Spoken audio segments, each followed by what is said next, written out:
Times நவுடைய கருத்து கணிப்பு முடிவுகள் தான் இந்த வீடியோவில் பார்க்க போகிறோம். 2026 சட்டமன்ற தேர்தலில் யார் ஆட்சி அமைப்பா, எந்த கட்சி வின் பண்ணோம் அப்படிங்கிறத பர்சன்டேஜோட எத்தனை சீட்ஸ் வின் பண்ணுவாங்க அப்படிங்கிறதெல்லாம் இந்த சர்வேல சொல்கிறாங்க.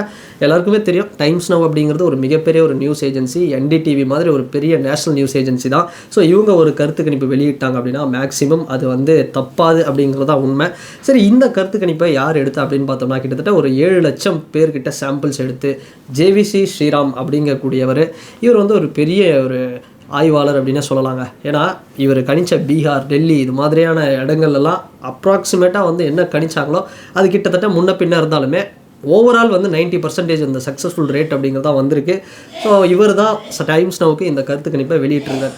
இதில் ஆச்சரியப்பட வேண்டிய விஷயம் என்ன அப்படின்னா, சில பேர் இவரை சொன்னாங்களாம், நீங்கள் கொஞ்சம் அந்த டிஎம்கேக்கு ஃபேவராக சில விஷயங்கள் மாற்றுங்க, எண்ணிக்கைகளை மாற்றுங்க அப்படிங்கிற மாதிரிலாம் இவர்கிட்ட சொல்லியிருக்காங்க. இவர் ஸ்ட்ரிக்டாக சொல்லியிருக்காரு, இல்லை அப்படிலாம் பண்ண முடியாது, நான் என்னோடய சர்வே ஹானஸ்ட்டாக தான் நான் போடுவேன் அப்படிங்கிற மாதிரியே சொல்லி ஒரு தக்கு ரிப்ளை ஒன்று கொடுத்துருக்காரு. ஸோ இந்த வீடியோ பார்க்குற உடன்பிறப்புகளுக்கு கண்டிப்பாக கொஞ்சம் ஒரு அப்செட்டை உண்டு பண்ணோம்.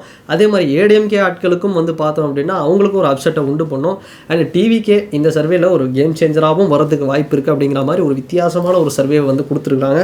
ஸோ ஃபஸ்ட்டு நம்ம பார்த்தோம் அப்படின்னா என்ன இந்த ஒப்பீனியன் போல் ரிசல்ட் அப்படிங்கிறது வந்திருக்குன்னா, Tamil Nadu assembly election 2026 total seeds அப்படிங்கிறது 234, பெரும்பான்மைக்கு தேவை அப்படிங்கிறது 118+ இடங்கள் பிடிக்கணும்.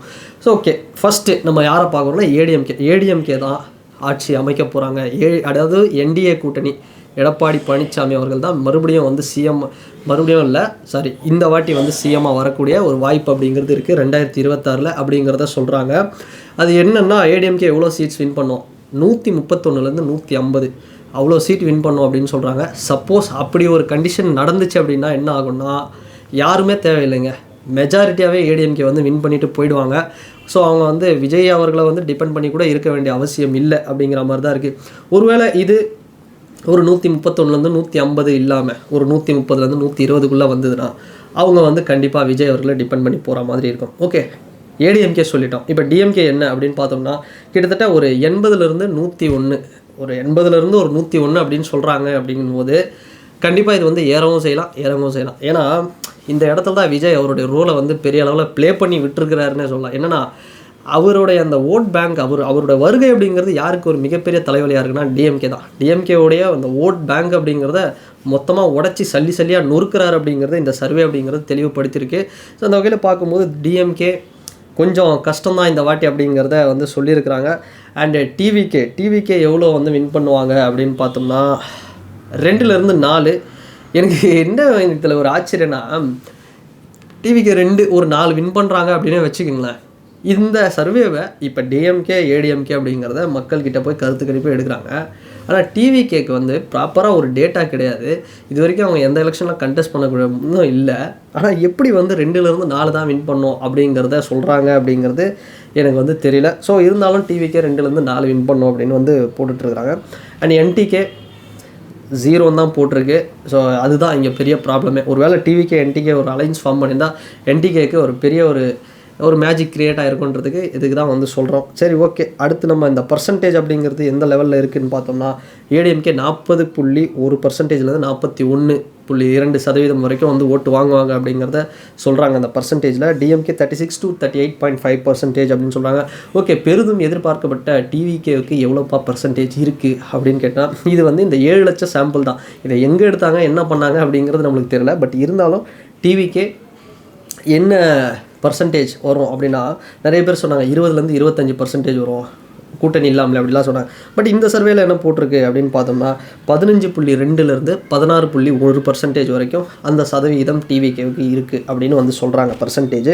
ஓகே, என்டிகேக்கு என்ன அப்படின்னா, போன வாட்டி ஏதோ மைக்குக்கெலாம் வச்சு ஏதோ விஜய் ஒரு ரெஃபரன்ஸ் கொடுத்தாரு, அவரோட ரசிகர்கள் ஓட்டு கொஞ்சம் வந்துச்சு அப்படிலாம் சொன்னாங்க. ஆனால் விஜய் வருகை அப்படிங்கிறது என்டிகேக்கு ஒரு மிகப்பெரிய பலவீனமாக தான் ஆகியிருக்கு.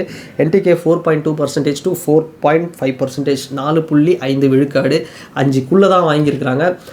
இது கண்டிப்பாக விஜய் அவர்களுடைய வருகையினால தான் என்டிகே கொஞ்சம் கம்மியாகுது அப்படின்னு கூட சொல்லலாம். ஸோ என்டிகேவுக்கு இருக்கக்கூடிய ஓட் பேங்க் அப்படிங்கிறது எப்போவுமே இவ்வளோ தான், ஒரு 5%. விஜய் அவர்கள் இல்லை அப்படின்னா மேபி ஒரு 10 கூட போயிருக்கலாம். பட் அது இல்லாததுனால கொஞ்சம் கம்மியாக இருக்குது.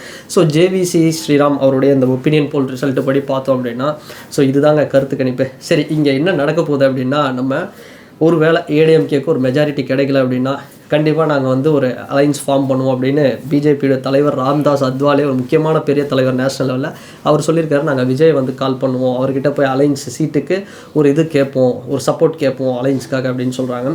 அப்போது வந்து என்னென்னா டிஎம்கே ஏடிஎம்கே 2 பேருக்கும் வந்து மெஜாரிட்டி கிடைக்க போகிறதில்ல. ஒரு ஹங் எலெக்ஷன் தான் வந்து இந்த எலெக்ஷன் நடக்க போகுது. அதில் பார்த்தோம்னா இப்போ விஜய் அவர்கள் ஒரு கேம் சேஞ்சராக அவரோட ரோலை வந்து ப்ளே பண்ணுவார்.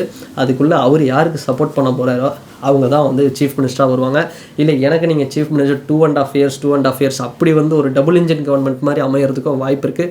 கண்டிப்பாக வி ஃபேக்டர் அப்படிங்கிறது இந்த இடத்துல ஒரு பெரிய வந்து ரோல் அப்படிங்கிறத ப்ளே பண்ணும். சப்போஸ் அவர் 5-6 வின் பண்ணாலுமே அது வந்து ஒரு பெரிய லெவலில் ஒரு ரோல் அப்படிங்கிறத ப்ளே பண்ணும். அதுதான் வந்து உண்மை. ஸோ அண்டு பார்க்கலாம் என்ன அப்படிங்கிறது. இதெல்லாம் வந்து ஒரு 7 லட்சம் அப்படிங்கிற ஒரு லெவலில் தான் ஒரு சாம்பிள் சர்வே எடுத்து வந்து பண்ணுறாங்க. இது யாருக்கிட்ட எடுத்தாங்க, நடுவில் என்ன இது மாற்றுறாங்க அதெல்லாம் வந்து நமக்கு தெரியல. பட் சில விஷயம் இதில் சொன்ன ஒரு விஷயம் உண்மை. அந்த ஜேவிசி ஸ்ரீராம் அப்படிங்கிறது அவரே எக்ஸ் வலைத்தளத்தில் வந்து போட்டிருக்காரு ட்விட்டரில். இந்த மாதிரி டிஎம்கே சைட்லேருந்து வந்து எனக்கு ஒரு ப்ரெஷர், டிஎம்கே சைட்லேருந்து இல்லை டிஎம்கே ஃபேவராக போடுங்க அப்படின்னு சில பேர் கால் பண்ணதாக சொல்கிறாங்க. ஓகே, ஒரு நேஷனல் லெவலில் ஒரு நியூஸ் ஏஜென்சி இவங்க கருத்து கணிப்பு எடுத்ததெல்லாம் வந்து இது வரைக்கும் மிஸ் ஆகலை. பட் இது எந்த அளவுக்கு ஒர்க் அவுட் ஆகும் அப்படிங்கிறத மேக்ஸிமம் நடக்குமா இல்லை அந்த ஹங் எலெக்ஷன் அப்படிங்கிறது வருமா அப்படிங்கிறத நம்ம வெயிட் பண்ணி தான் பார்க்கணும். அண்ட் இந்த சர்வே பற்றி உங்களோட கருத்துக்கள் என்ன அப்படிங்கிறத இந்த கமெண்ட் செக்ஷனில் மறக்காமல் பதிவிடுங்க. அண்ட் வேறு ஒரு வீடியோவில் வேறு ஒரு கான்டென்ட்டில் நான் உங்களை பார்க்குறேன். பாய்.